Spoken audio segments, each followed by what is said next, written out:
You know the old saying, you never get a second chance to make a first impression? That phrase is incredibly true in our business. In entertainment, your first impression can mean everything. It can mean the difference of booking a job or not booking a job, having an audition or not having an audition. That first impression can get you in the door and make things happen. And for an actor, that first impression is the headshot. First and foremost, casting directors, producers, they're going to see your headshot and they're going to make decisions about whether or not you get seen based on that one image. So it's incredibly important to make that image an investment in your future. And to do that, you want to find the right photographer, someone who's going to work with you to craft the perfect image, the perfect first impression. And I suggest you check out portraitsbypeggy.com. Peggy's been doing photography since the 80s, and she really knows her stuff. And she wants to work with you to craft the perfect captured image, the one that captures the uniqueness of you and helps you book the job. She wants to work with you. She wants to really get into who you are, what sort of jobs you're trying to book, and help you get the perfect image. So check out portraitsbypeggy.com and book your portfolio session today. It's Sunday. Welcome to the Intellectual on a Sunday. Very rare that we put episodes out on the weekend, but things have been kind of crazy. In the midst of prepping a new film that we're shooting this coming weekend, something that we've been working with Jeff Zook, and it's occupied a lot of my time, and then been doing a lot of training and whatnot for this AV company that I do work for, and I'm going to be leaving in like a week and a half for a 6-week run in Texas and Louisiana, where I'll be working. And just the time got away from me. Next thing I know, it's a Sunday. It's Sunday in San Diego. Before we get into today's episode, I would like to take a moment to commend KPBS, Film Consortium San Diego, and everybody involved in GI Film Festival San Diego. It's been wonderful. I had the pleasure of seeing one of the feature films that they brought in, which was Thank You for Your Service, starring Miles Teller, and it's a wonderful film about PTSD, and I strongly recommend that you check it out when it hits theaters. The GI Film Festival San Diego, I think, is a really cool festival, and if you've not been to it, make sure you check out gifilmfestivalsd.org, see everything they're all about, and make sure that you come out and support the GI Film Festival next year. And if you're a veteran or active service member here in San Diego and you got a story to tell, boy, I tell you what, that's a great venue to have screen your story. So make sure you're checking that out. In addition to just a good opening night, I attended the local film showcase yesterday, which included a film that I worked on called Forgotten Hero, written and directed by Mark Viscara and produced by CJ Mikado. And it's a wonderful film. It was a great chance to get to see it on the big screen. A lot of my friends and colleagues are in it. Shout out to Steve Froelich and Mark Atkinson, who are both in the film. Jeff Zook is in it as well. And, everybody involved did just a wonderful job on that movie. But yesterday, I think, was the first time that a lot of people got to see it. So it was fun to sit in the theater and get to enjoy that with so many people who worked on that movie. Just really well done.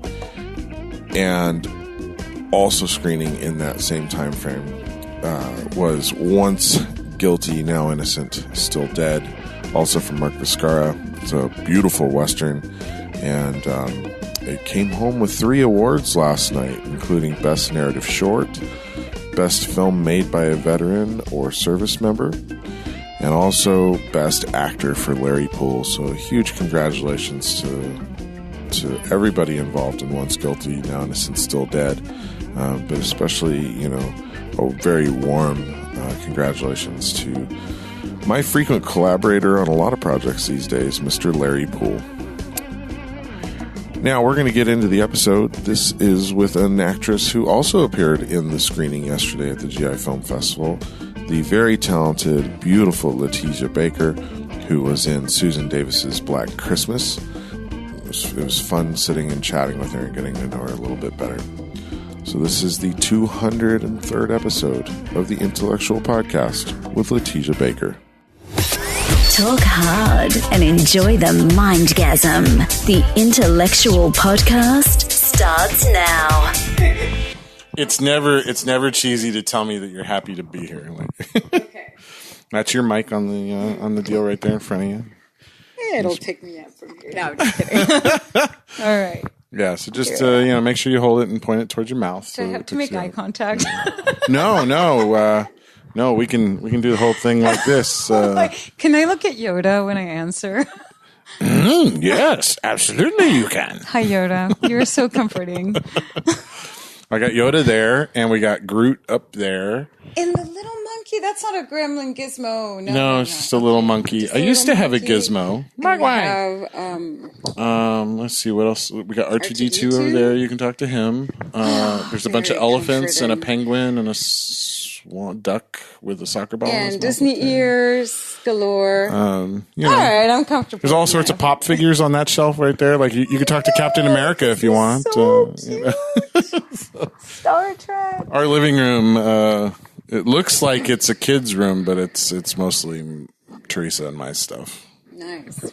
Have we started? We're giant kids. Yeah. Oh, cool. Nice. See, it's easier to just ease you in like that, right? Oh, you tricked me. You must be a director. You know about psychology and a little bit. Well, I hear that the best directors are just tricky like that, and will surprise you with I heard about a scene of a film where the director was like, okay, when she says that line, scream. And then, and that was surprising to the actress. And so you guys are tricky. It's a delicate balance. If you're a good director, it's a delicate balance between providing a safe space, but also creating moments of surprise, and sometimes moments of surprise don't feel so safe, so it's a tough tightrope to walk down, and every actor is a little different. Some actors are a bit more reserved and take more work to get out of the shell, and other actors show up and they're just like so big you gotta bring them back down. Oh my gosh, I wonder where I land. Because well, we haven't had the chance to work together yet, so I don't know. I know, but even as an interviewee,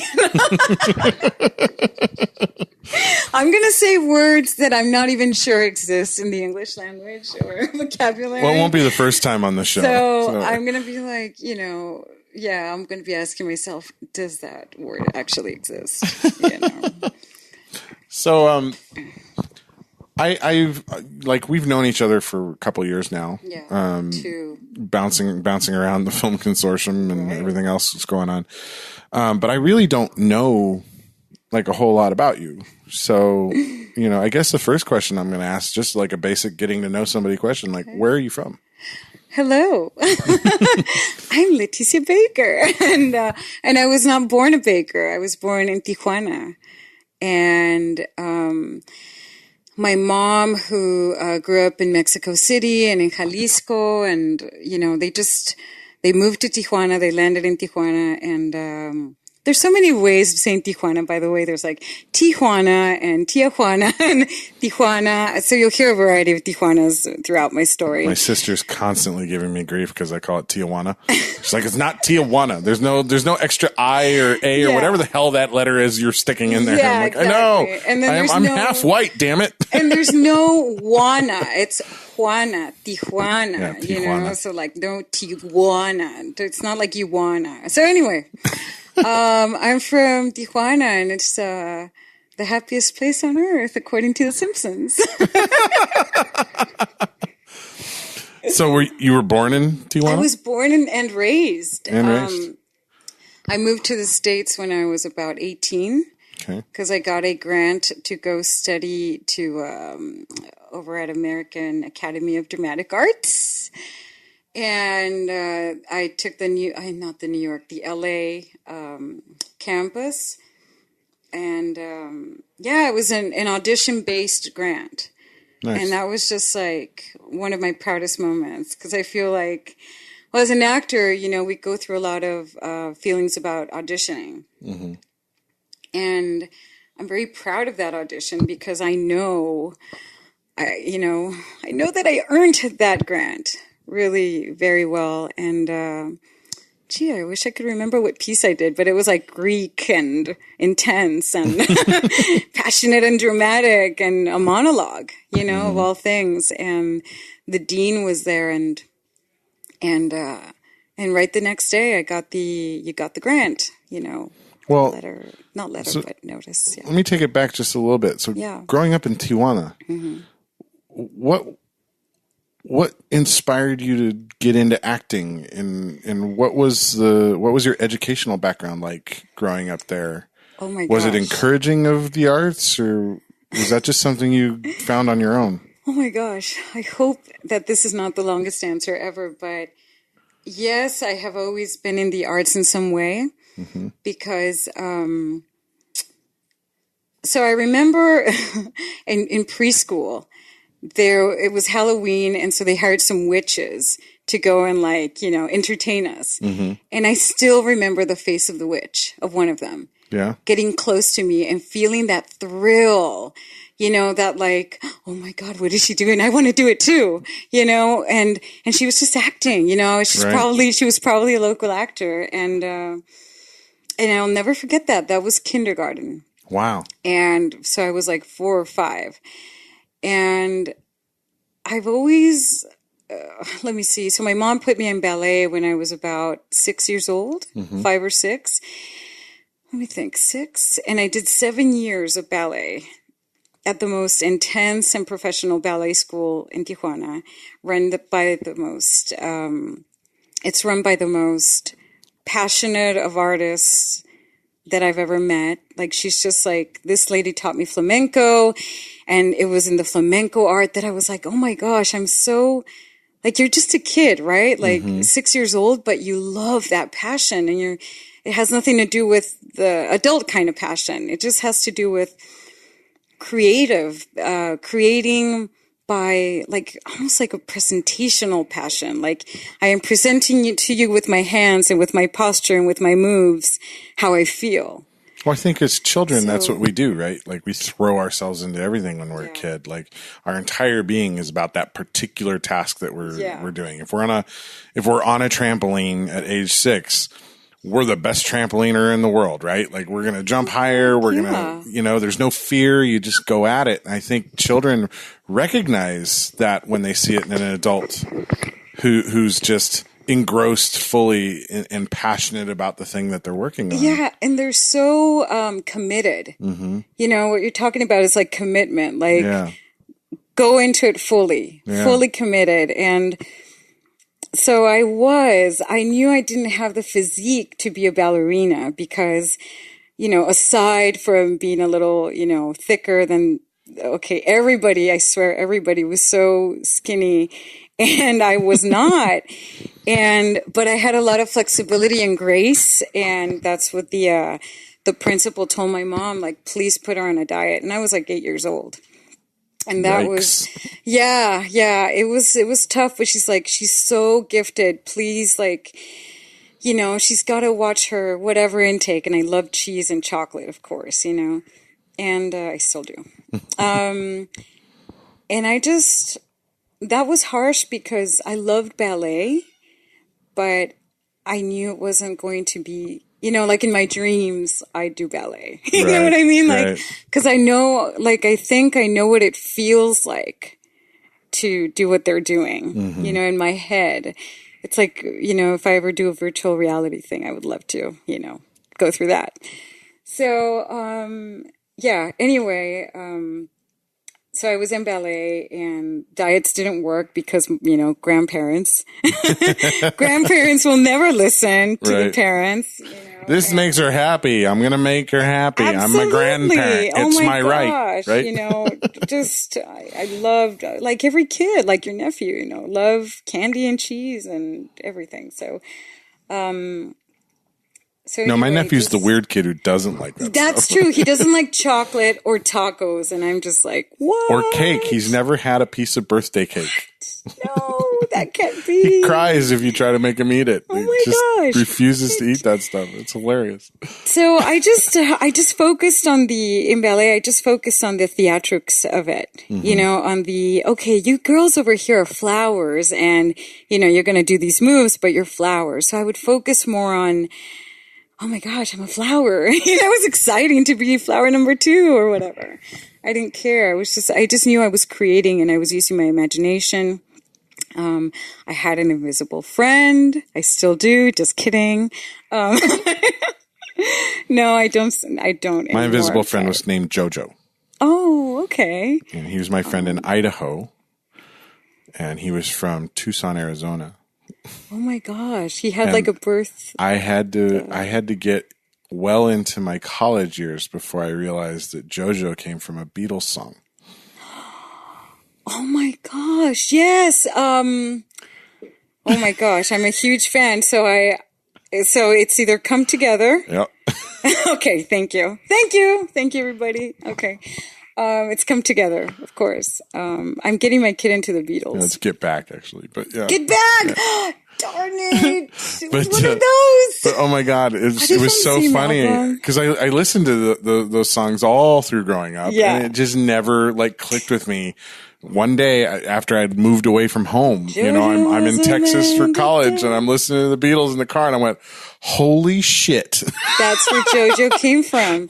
Like 2 years old. That's where JoJo came from. Mine was obvious. I built him up around a music song because Pedro was from Heidi. Peter, I guess, is the American version, but we had Heidi cartoons, or Heidi, right? Heidi in Espanol, so right. Heidi in English. We would watch that, and I was incredibly close to my grandfather. So that whole, Heidi world was us. It was my grandfather, and Pedro was my best friend, and we had a dog, and and my grandfather was like my first co-star. Like he was like my best friend, really. Oh, that's beautiful. Like greatest guy. Just so encouraging about like my creativity, and we created like a song together that is just our song, and there's no lyrics. It's kind of like almost a bad word. So it's chingiri ching ching ching, and like a repetition of that, and it's got a melody, and it's almost saying like a bad word because ching, you know what? I don't know if I can curse on this show. Oh yeah, absolutely. So like, yeah, he wanted to curse in front of me, and he just came up with that. Probably, I don't know.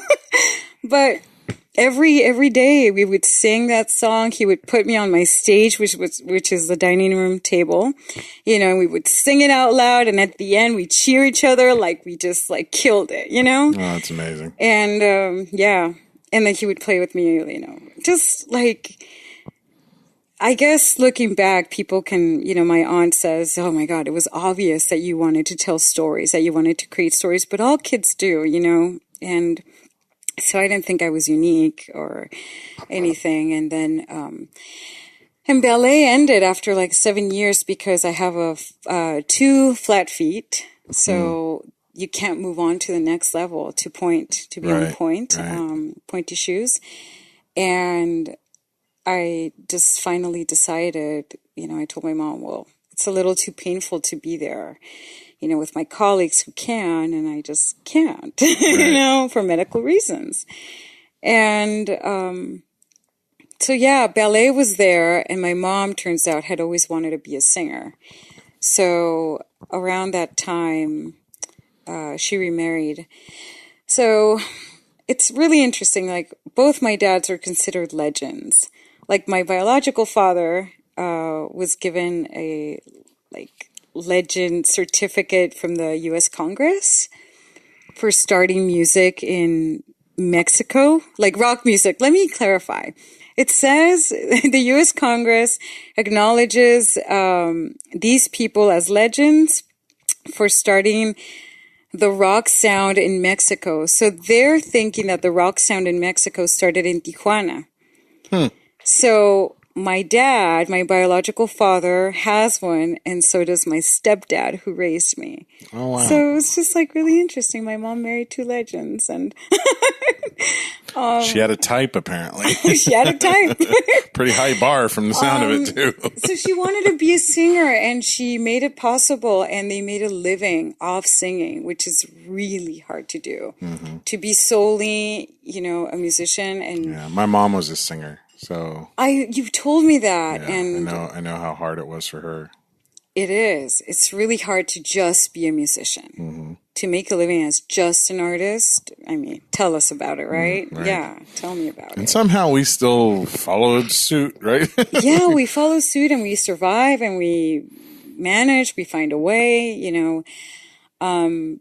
So that's kind of like my childhood. It was ballet and dreaming about movies, like being on movie sets, not watching films, but I would have a lot of dreams about being on a movie set. And I love fantastical stuff like Labyrinth and Neverending Story. And, that was my genre growing up. Yeah, I loved those movies when I was a kid. My sisters and I watched those on endless loops. Nice. We wore the VHS tapes out, And you just so that's what I dreamed about. It was about being on a set doing that. So I saw like goats and unicorns and,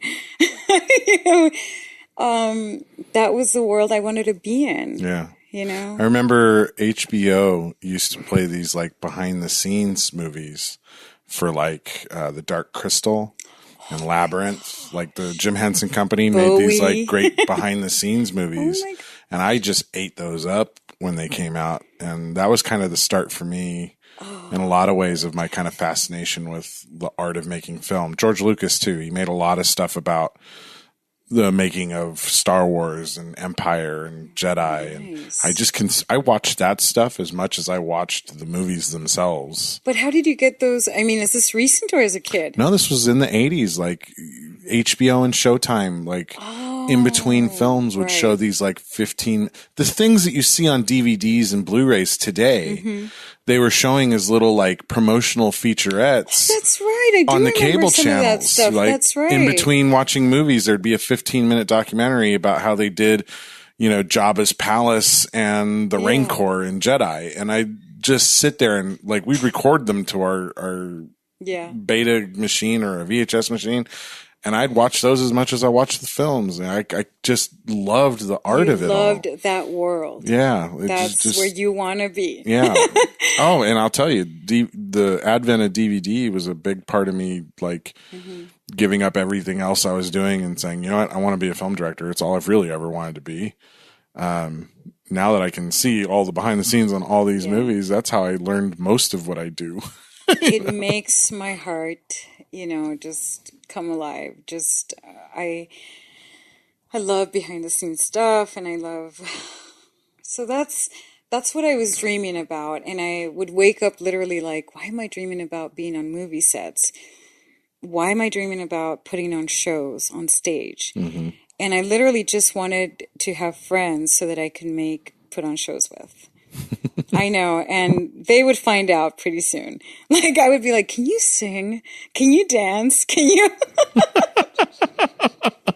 I swear to God. Oh my gosh. Like, I would study choreographies. Like, I know the entire Vogue and Janet Jackson and Paula Abdul. And that's in the 80s. And, is somebody stealing my car out there? Tell No, me I think Phoenix is arriving. Oh, really? Oop. It's fine. She can sit here and listen. So I just, so I always knew, but my parents were musicians. So it's like, it didn't match, it's like, I feel like, I was raised and I'm very musical. But I want to be in film, Yeah. My mom always envisioned me being a singer. And I sing, Yeah, you have a great voice. I mean, speaking voice. I enjoy singing. Yeah. And but I never had the drive to like join a band and front a band or whatever. Like I could think about it and stuff. You come on in, Phoenix. You're good. No worries. Hello. Just grab a piece of couch or whatever.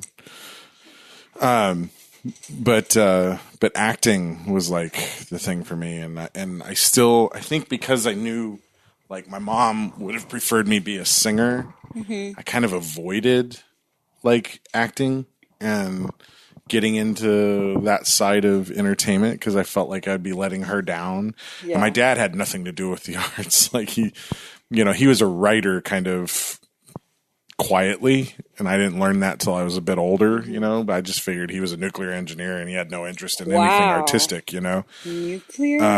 Yeah. So like dad would never want me to be an actor, and mom, I'd disappoint her if I'd go into the arts, but not as a singer, So I just kind of quietly never acknowledged this desire to do film or theater, either one. Mm-hmm. Which was odd because my dad he got us season tickets to the Old Globe just for him and me to go watch plays together, and I never kind of put two and two together. The dad actually really encouraged me to be, appreciative of the arts, if not a part of it, until much later in life. And so I didn't even join the theater classes at my high school until my senior year because I started dating a girl who was a lighting major. Oh, a girl took you in. And I was like, I want to, fuck soccer. I'm going to go be a theater guy, So, it was the best thing for me. She wasn't the best thing for me in the end, thank God. But it's all in the past. But That's moving all in into the theater past. was great. Well, I tell everybody I would never go back and change anything, Exactly. Like, she was what I needed to pull me out of the direction I was in and push me into the direction that I've gone. And I wouldn't change the direction I've been on at all. Exactly.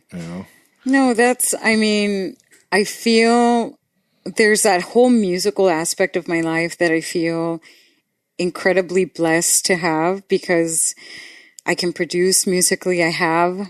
Mm-hmm. And, right now, there's a song out there that my parents co-wrote with my sister, and I helped produce, and I did backup vocals in, and it's being judged by Lord and Nancy Wilson from Heart, and Farrell, what's his name from Jane's Addiction, Perry Farrell from Jane's Addiction, and Tom Waits, and it's like, I love going through musical experiences. So like my ideal life, I would say, is that I would be an actor, maybe even a director someday, but don't quote me on that. I respect it a lot more now. Oh, maybe. No, just kidding. And I know some people, are just suddenly directors, and it's like, oh, really? And they're like, yeah, you can probably do it, Letizia. And I'm like, oh, no. It's like, I've always respected that so much, and, but anyway, so there's the musical part of us and, of myself that will never be denied. I feel like that's what I'm made of. Mm-hmm. But my imagination is made for film. Gotcha. You know what I mean? And it's just, I don't know how to explain it. It's always been so like, oh, are you gonna? So anyway, I was telling you, I ended up at American Academy of Dramatic Arts, and I graduated from there. Before then, I did a lot of theater in Mexico. Mm-hmm. We did over 150 performances, sold out performances throughout Mexico, touring. And it was like dream come true, for me. It was just... I guess I never really realized that there was that kind of theater, like that much theater in Mexico. Huge. It's not something I've ever really imagined. Mm. And it's so much more... I'm imagining moving to Mexico sometime in the next year. Really? Living down in Tijuana. And, oh, nice. because I can still work up here. And, make it's so inexpensive. But like I'm fascinated right now about what that might mean. Mm-hmm. Living down there.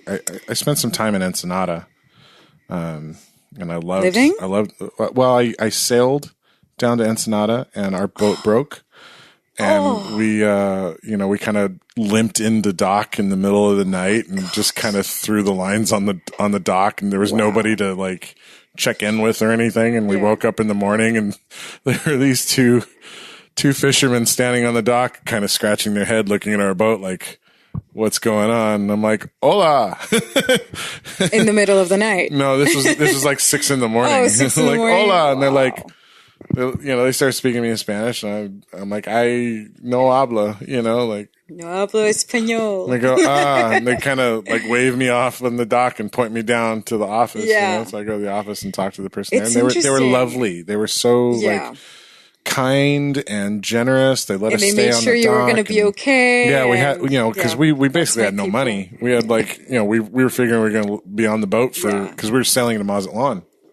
And we broke down, just a day and a half out of San Diego. And so we end up we need to get repairs, and they let us stay on the dock for like next to nothing. And, treated us to a hot meal the first couple days we were there. And it was just a lovely, lovely experience. And I spent 9 days in Ensenada living on the boats and like walking into town and just like meeting with people and eating at the fish market every day. Like I had like fresh fish tacos for lunch and dinner every day. And it's like, I'm like, this is kind of a dream. Like this would be kind of cool if this was every day. So, and the level of stress is different, and and then you mentioned before we started that you listened to the episode with Jennifer Paredes. Oh yeah, and you guys filmed down there. We were filming down there, and I spent 2 or 3 days down there on that film, and again, I was just kind of like, I really kind of just dig being down here. Like I dig the vibe and I dig the people, and it's just a whole different level of stress. It's minor. Yeah, I'm kind of like the older I get, the less I want the stress. Yeah, I'm tired of the rat race. And, absolutely, and that's why that's one of those things that I'm learning is vital for me to learn how to even today, with being a mom and like, oh my God, can they watch my kid? And while I do that. So how are you balancing that out, being a mom and I don't know. and acting? I don't know how. I don't have the answers. With a lot of support with good people in my life. Yeah. Thank God for the good people in my life, like my husband and my mom. Oh my gosh. So if he's at work, it's my mom who I'm so grateful she doesn't have a day job, because if I have a shoot, it's like, Mom, can you watch him from, 9 to 9 or, 9 to 2? And and then the husband picks him up after he gets off work. And it's just logistics. Like, I have good people in my life. You got to, because it's no joke trying to do this, being a mom. The irony though is, I feel so much more driven now that I'm a mom. Interesting. Yeah. Because I did the LA thing, and I did the driving to LA thing, and I did the living in LA thing, and I always felt like something was missing. I know it sounds sad, and I'm glad not every woman has to have, a child to feel that completion, but I think I did. Because we all have a different journey, and my kid is like, I'm just his biggest fan, and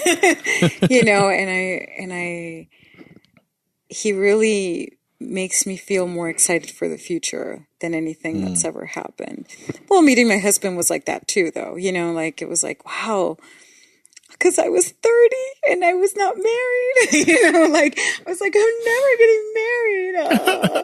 Here I am crying on my 30th birthday party, and if I could go back and tell her, yay, it didn't work out with that other guy, and you're in a much better place, and and then we got this kid out of it, and but it's not easy,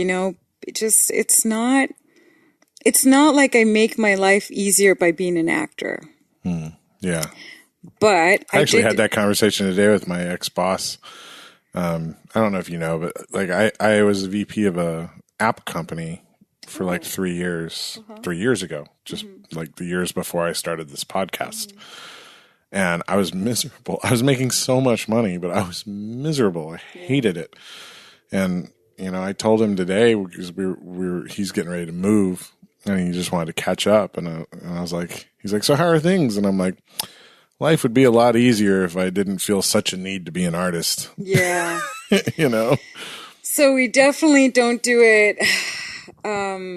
Somebody the other day, I was at a dinner and somebody was like, wow, so how's that acting thing going for you? You know, they always they say it like that. That like, way, yeah. That thing, you know. That very specific way that makes it sound like it's some illegitimate thing that you're doing. Yeah, and it's like a hobby, of course, because I just probably want to be an actor for like, I don't know, attention or, you know what I mean? They like assume people that are not artists, I think, assume or may assume, some of them, that maybe you got bored as a housewife. You know, it's like, obviously this lady doesn't know that, you know, that my past or anything, but, and I'm sure she doesn't mean anything bad out of it, but she was just like, wow, but it's so competitive. Like there's so many, you know, younger, prettier girls. And I was just like, yeah, but I told her, I think all fields are competitive, you know, and if there's always someone coming up behind you with a degree that's, you know, more current than yours. Exactly. And they're willing to work for, you know, 20% less than you are. There you go. Cause they're new and they don't have a kid yet or a house or a mortgage or a car to pay. It's not, it's not uncommon for there to be other people coming up behind you in any field. In any field, you know, and it was just like, I was like, yeah, I mean, if I think that if I ever envisioned myself going into an audition room where I'm waiting in the, you know, at the lobby with Kate Blanchett and Kate Winslet and, you know, Amy Adams, you know, and people who don't even audition anymore probably, you know, like Jennifer Lawrence. Yeah, I may feel pretty damn, like it's very competitive. But, you know, even so, as an actor, you just gotta focus on what you have to offer. Mm-hmm. You know, I'm not any of those people, so I have something else to offer from those, you know, that is not, that is simply different from those people I just said, named. So I try not to, I try to just, you know, focus on that, but I haven't been in the LA game for a really long time, and I chose it that way. And I'm just so happy that there is a community in San Diego, because I really didn't think there was, or, you know, I always thought I had to drive over there. And I took 3 years when my son was born. I took 3 years off, and every time he had a birthday, I would have a conversation with my mom, who's an artist, who is also a mom. And she, like I said, she made a living off being a singer and having a wedding band, and they bought houses with that. And like they did very, very well. Put us through private schools, paid for my expensive education, even though I had a grant, like Pasadena rent, you know, I had to pay for Pasadena rent in the car. And so they did really well. And I know she has a lot to teach me, and a lot, you know, I just admire her so much. So every year that my son would turn a birthday, after the party, after the presents and everything, I would talk to her, and I was like, Mom, I think I'm ready to go back to acting. And she's like, no, mija, not yet. And I was like, well, but my agent, my commercial agent, who still has me, by the way, she's the most patient agent in the world, you know, because she's a mom also. And I was like, but my agent's going to drop me. It's already been over a year. And like, then he turned 2, and I'm like, oh, I still can't act. And then he turned 3, and she's like, okay, you know, I think we can manage something. And don't think that she's controlling my life. I don't want this to come off like, trust me, I was a rebel growing up. Trust me, I went against the grain, and I, you know, oh, thank God there was no internet back then. No, but I think you were drawing on the wisdom that she acquired exactly in her time raising you to help educate you on not jumping the gun and making sure you give all the time to your kid that your kid needs at those really important early years. Yep. And not just for your kid, but for you as well. Like those are years you never get back, right? I am so glad I did that. Like there is nothing I would so regret being, at this point right now and being like, wow, and I miss my kids, first steps, or I miss just, all the stuff that time gave me. Now every mom is different, and everybody is different, and everybody has, their different story. But I thought, if this is my only child, I want to at least do this, at least these 3 years. And in the meantime, my sister Teresa did the same thing. Oh, good. I mean, good. And I don't want to be judgmental about, how other moms did it, because everybody's in a different situation, right. Like some moms have to go to work, and like my mom, including. So, I felt really fortunate. She made me realize how fortunate I was to not have to get to work right away. Right. That was like her thing. She's like, you're in a really, in a position that a lot of moms wish they had, and you don't have to yet. And I'm just going to say it right now. I was 210 pounds when, Wow. when I had my kid. And he was not 60 pounds. So thank God for you for that. Yeah. God, he was 9 pounds almost, and, huge kid. But I'm glad I didn't go back to work at, not that there's anything wrong with that, but I'm glad that I took the time to take care of myself and to recuperate the body, because it's hormonal and it's liquid and it's water retention, and it's a mix of things that you have to recover from being a mom. And it's like, some of these celebrities just look amazing in 2 weeks, and I'm sorry, I don't know. Maybe they're just genetically gifted, but some of them get surgeries. Some of that too, right away. And some of it too is they're on the hook for multi-million-dollar contract. Yeah. Within 3 months of having their child. So they've got all the nutritionists in the world watching everything they eat, and they have slapping their hands. Yeah, and they got trainers who come and work out with them every day, and they have all the things in the world to get them through that in the best possible way. Most of us don't have that. Exactly. Nobody is there to tell me to not eat the brownie, and I'm guessing gosh, Oprah could call somebody and say, I really want to eat the brownie. And they can say, no. Oh, why do you want to eat the brownie, Oprah? Tell me, what happened in your childhood? You know what I mean? How is the brownie so important to you? Yeah. So it's I'm proud of myself. I'm not this perfect body, but my God, have I come a long way. I mean, a long way. Well, I think, quite frankly, you have a very unique look about you. Thank you. I think you look fantastic on screen. Oh, thank you. And I don't think anybody else in town is focused on has your look.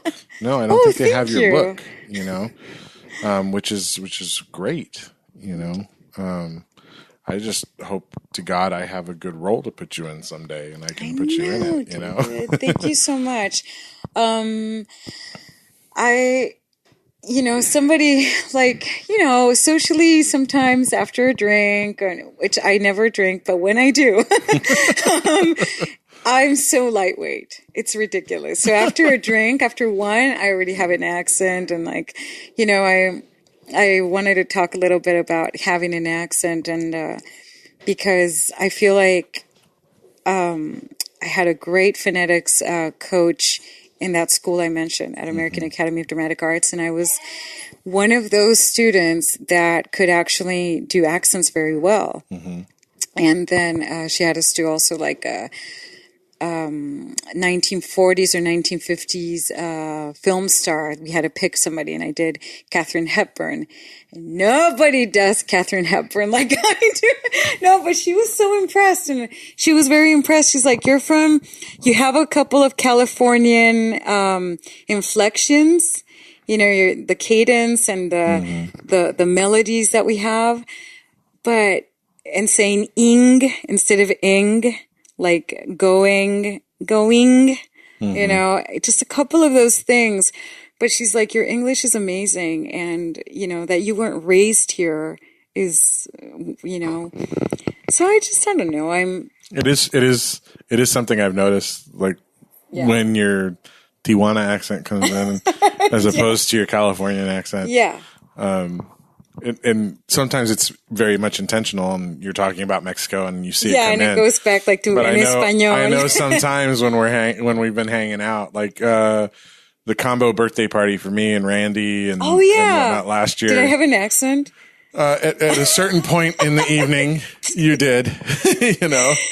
I just let but it was fun. It was fun to see you letting it go and just letting loose. And, you know, that was such a fun night. Because to sound American, like, here I go. I'm going to sound like, you know, I'm going to try and sound like very American. Great. I can't do it anymore.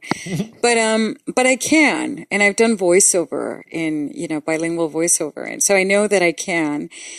And, I just want to tell to the listeners out there that I can get rid of my accent.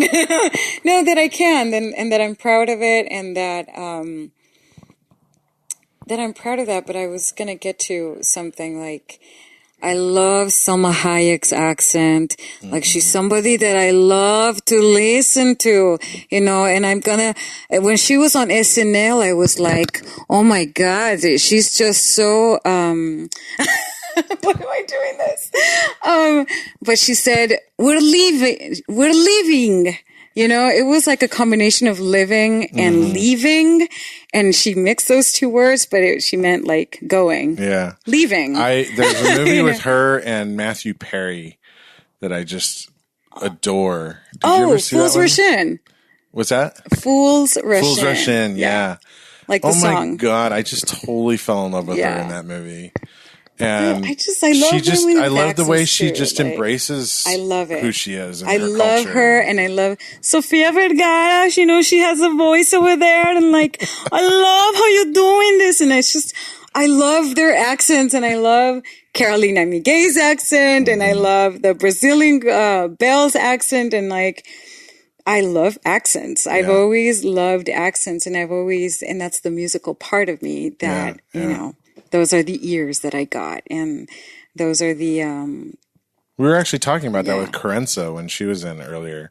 Cause she can do accents pretty well too. And, nice. But she has a musical background. Like, she came up through musical theater and she sings like classic music, you know, 30s, 40s. Oh, Carenza. Yeah, Carenza. Oh my gosh. Yes, I've seen we were her talking reel. about that She's too. amazing.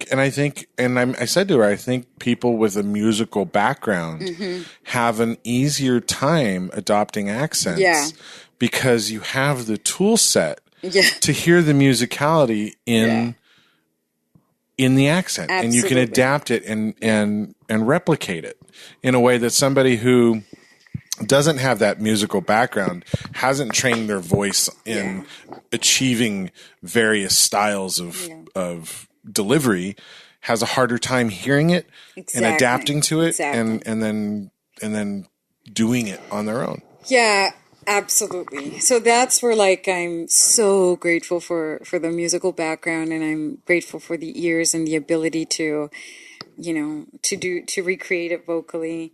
The hardest accent, and the one I can never probably ever do, which is fine because I don't think I'll ever get cast in, is Irish. That whole aspiration, and, you know, like because like we studied phonetics, and it was like my favorite class ever. Okay. I was like, oh, a teacher's pet. Like, I loved it. So, but Irish kicked my ass. Yeah. It was finding a bit of the Irish is a little bit difficult for you. That one. It's very difficult. See, I'm terrible. Like, I can't. I just, I'm glad I don't, you know, it's okay. I'll probably never be Irish in any role. There'll be no pot of gold at the end of the rainbow for you. Oh my gosh, I'm so glad. But, like, you know, I'm not bad with British. I'm not bad with Russian, and, you know, New York and all the American stuff is fascinating to me. And by the way, Mexico, the country, has tons of dialects, tons of accents. So I have like a little bit of my Tijuana accent, and I have a little bit of my mom's roots accent, because we all talk like our moms. Let's just accept it. We all sound like our mothers. And I'm very grateful for that too. But yeah, I just... And speaking of musical people, no, never mind. I can't talk about it.